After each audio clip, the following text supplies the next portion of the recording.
August the 2nd, 2024. Guys, I've got a hurricane update coming up soon, but I wanted to put something up and I'm going to give you the link to it and we'll read a little bit about it. But we're talking about coming out of, I think this is Iranian TV. They're saying a news anchor with Iranian Channel 3, in coming hours, the world will witness extraordinary scenes and very important developments.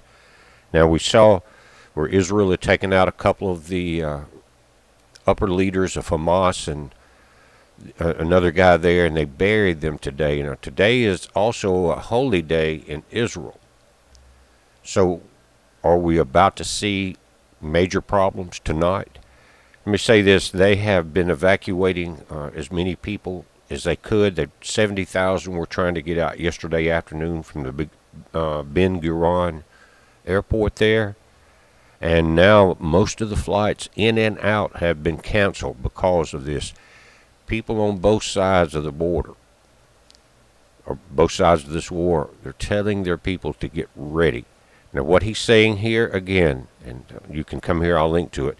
It's in Iranian, and I cannot understand a word of it, but in coming hours, the world will witness extraordinary scenes and very important developments. As well, after midnight in the Iranian capital, Tehran, there are two significant developments that suggest an Iranian and Hezbollah major strike against Israel could come at any moment. First, Iranian state TV is strongly signaling that an attack could come in the overnight and early morning hours of Friday and Saturday, which we should note also marks Jewish Shabbat in Israel. A news anchor with Iranian Channel 3. That's what we just saw. In coming hours, the world will witness extraordinary scenes and very important developments. At the same time, Israeli media has reported on another big development related to the Iran-backed Hezbollah in Lebanon. Hezbollah is evacuating its senior personnel from the terror group's strongholds in the southern suburbs of Beirut in anticipation of potential Israeli strikes, Arabic media sources reported today.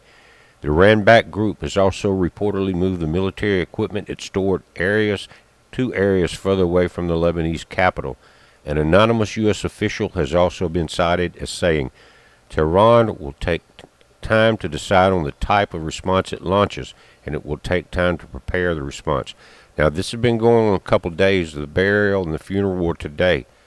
And I've just got the feeling, guys, that they're going to do something that he's saying we've never seen before.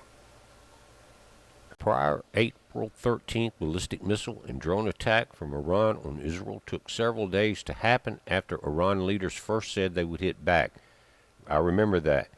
But that was highly telegraphed to be limited in nature, to ensure a broader regional war would be avoided. In other words, we're going to pay you back. Let's let the world see the tit for tat here.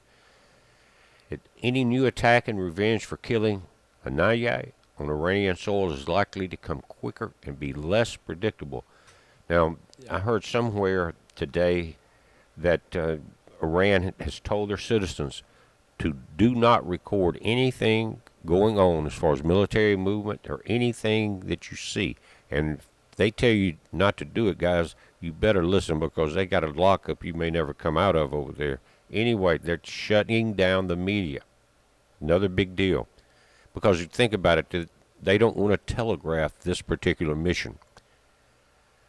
It says Iran has continued putting Israel on notice, even crafting messages concerning Lebanon, warning against full-scale military aggression. But guys, that's been going on pretty heavily between Israel and Hezbollah.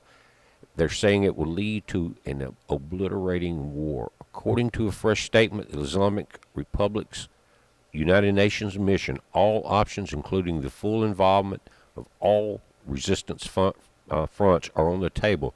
Guys, you're talking about Egypt.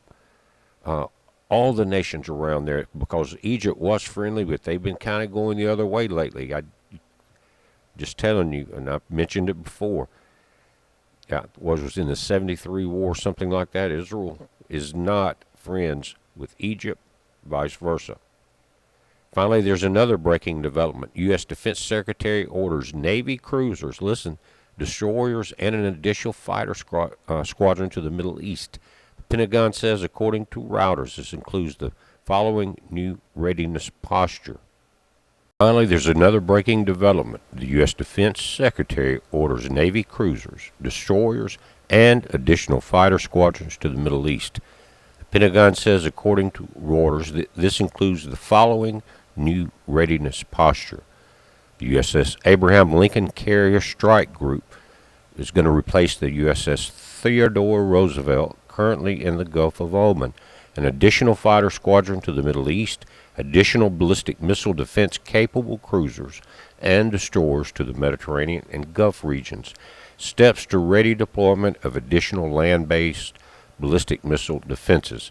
Will it be bombs away by morning? Guys, we don't know. But I wanted to put this out there just as a heads up. Again, we're working on hurricane updates. This is definitely a time to be prepared. It's a heads up, guys. Be safe.